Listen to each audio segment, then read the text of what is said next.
Hey everyone, welcome to LolKing's League Tips. My name is Shakraz and each week we'll be giving you a tip that you can use in your games to have an edge over your opponent. Today we're going to look at a series of jungle tips that you can use to hopefully have the edge as a jungler. First off, let's start with the Rift Scuttler. As the Rift Scuttler spawns again and again, it becomes more durable and harder to kill. I see players in lower brackets of play wasting too much time trying to kill them. Remember that when using crowd control that prevents its movement, the Rift Scuttler becomes much easier to kill as its armor and magic resist go down. So in order to ensure you can kill it faster, you should always stun or snare it.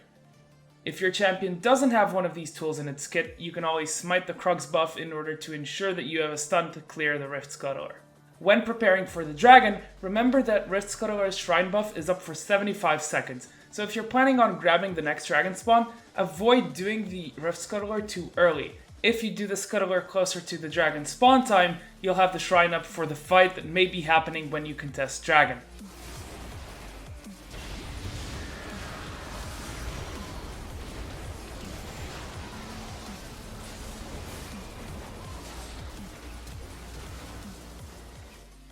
You can also control the pathing of the Rift Scuttler by standing behind it. It will always run from the primary source of damage, so you can move behind it to ensure you're leading it the way you want to and away from the opponent. If you're struggling with early clears, there's a trick you can do to ensure you get extra sustain. If you're using Hunter's Talisman, you can pull camps for extra health. The item states that it drains 25 health over 5 seconds, meaning you can damage camps that you don't intend to do immediately for some extra health. Speaking of jungle items, getting both Talisman and Machete no longer gives you extra experience for clearing the jungle, so in certain situations it can be better to get the other parts of your jungle enchant before finishing your smite item. Now then, when ganking and after you pull off a successful gank and force the enemy back either by killing him or leaving him too low, you should always help your laner shove the wave so he can back. By shoving the wave, you ensure that the current wave dies to the turret and the enemy loses experience. Not only this, but you also make sure that you don't leave the lane in a bad position.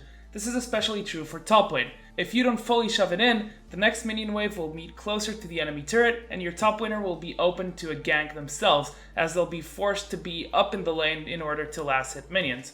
Obviously this doesn't apply with teleport, as the enemy can just teleport back, but if his teleport isn't on cooldown, this is something you should always do. Players might get mad at you for doing it, but just calmly explain it's done to reset the wave so they don't get screwed. If they still don't get it, you can always link them this video in the post-game lobby. That's going to be all for this week's league tip. We'll be back next week for more. Remember that you can always leave a suggestion for our next video in the comment section. We might choose it if it's good.